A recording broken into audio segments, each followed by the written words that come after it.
ಗಮನಕ್ಕಿದೆ. ಅವರು ಯಾವ್ಯಾವ ಟ್ವೀಟ್ಗಳನ್ನು ಮಾಡಿದ್ದಾರೆ ಅಂತ ಹೇಳುವಂಥದ್ದು ಗೊತ್ತಿದೆ. ಈಗ ನಾನು ಒಂದನೇದು ಭಾರತ ಎತ್ತ ಸಾಗುತ್ತಿದೆ ಅಂತ ಹೇಳೋದಕ್ಕೆ ಹೇಳಲಿಕ್ಕೆ ಅವರು ಆತಂಕ ವ್ಯಕ್ತಪಡಿಸಿದ್ದಾರೆ. ಇದು ಭಾರತದ ಜನತೆ ಇವತ್ತು ಆತಂಕ ಪಡುವಂಥ ಪರಿಸ್ಥಿತಿ. ನಾವು ಆಶ್ಚರ್ಯಪಡೋದು, ಭಾರತ ಎತ್ತ ಹೋಗ್ತಾ ಇದೆ.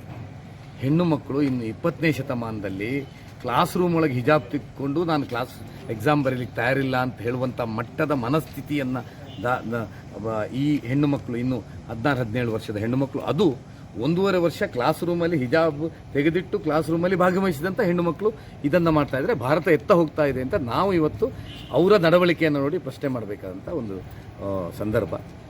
ಎರಡನೇದು, ಬೆದರಿಕೆ ನಾನು ಯಾರು ವೈಯಕ್ತಿಕವಾಗಿ ಹಾಕಲಿಲ್ಲ. ಅವ್ರಿಗೆ ಫೋನು ಮಾಡಲಿಲ್ಲ, ಅವ್ರು ನನಗೆ ಸಿಕ್ಕಲೂ ಇಲ್ಲ.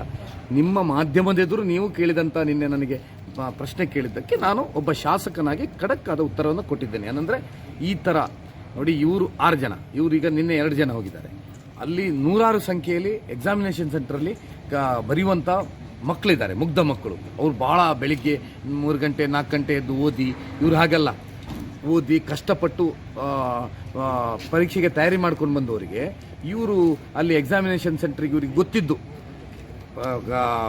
ಹಾಲ್ ಟಿಕೆಟ್ ತಗೊಳ್ಳುವಾಗ ಹಿಜಾಬ್ ತೆಗೆದಿಟ್ಟು ಎಕ್ಸಾಮ್ ಬರೆದಿದ್ದಾರೆ ಮಾತ್ರ ಅಂತ ಹೇಳಿ ಕೊಟ್ಟಿಟ್ಟು, ಹಾಲ್ ಟಿಕೆಟ್ ತಗೊಳ್ಳುವಾಗ ಹಿಜಾಬ್ ತೆಗೆದಿಟ್ಟು ತಗೊಂಡು ಆಮೇಲೆ ಬಂದು ಅಲ್ಲಿ ಎಕ್ಸಾಮಿನೇಷನ್ ಸೆಂಟ್ರಲ್ಲಿ ಡ್ರಾಮಾ ಮಾಡಿ ಅಲ್ಲಿ ಪೊಲೀಸ್ ಬಂದು ಇಡೀ ಹೆತ್ತವರು ಮತ್ತು ಎಕ್ಸಾಮಿನೇಷನ್ ಸೆಂಟರ್ ಇರುವಂಥ ಪ್ರಾಮಾಣಿಕವಾಗಿ ಕಲಿತು ಬರೀಲಿಕ್ಕೆ ಬಂದಂಥ ಮಕ್ಕಳಿಗೆ ತೊಂದರೆ ಮಾಡಿದ್ದನ್ನು ಕಂಡು ನಾನೊಬ್ಬ ಶಾಸಕನಾಗಿ ನಮ್ಮ ಪೋಷಕರ ಒಂದು ಕಂಪ್ಲೇಂಟ್ನ ಮೇಲೆ ಹೇಳಿದಂಥದ್ದು, ಇನ್ನು ಮುಂದೆ ಆ ಥರ ಹಾಲ್ ಟಿಕೆಟ್ ತಗೊಂಡು ಹಿಜಾಬ್ ತೆಗೆಯದೇ ಬರೋದು ಅಂತಾರೆ, ಅಲ್ಲಿ ಬರಬಾರ್ದು.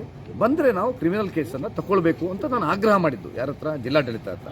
ನಾನು ಮಾಡ್ತೇನೆ ಅಂತ ಹೇಳಿದ್ದಲ್ಲ, ಪೊಲೀಸ್ ವರಿಷ್ಠಾಧಿಕಾರಿಗಳು ಮತ್ತು DC ಅವರು ಆ ಕ್ರಮವನ್ನು ಮಾಡಬೇಕು ಅಂತ ಹೇಳಿದಂಥದ್ದು. ಬೆದರಿಕೆ ಹೇಳಬೇಕಾದ್ರೆ ನಾನು ಎಲ್ಲರೂ ಅವರಿಗೆ ವೈಯಕ್ತಿಕವಾಗಿ ಸಿಕ್ಕಿ ಫೋನ್ ಮಾಡಿಯೇ ಮಾಡಬೇಕಿತ್ತು. ನಾನು ಮಾಧ್ಯಮದ ಮೂಲಕ ನನ್ನ ಸ್ಟೇಟ್ಮೆಂಟ್ ಕೊಟ್ಟಿದ್ದೇನೆ.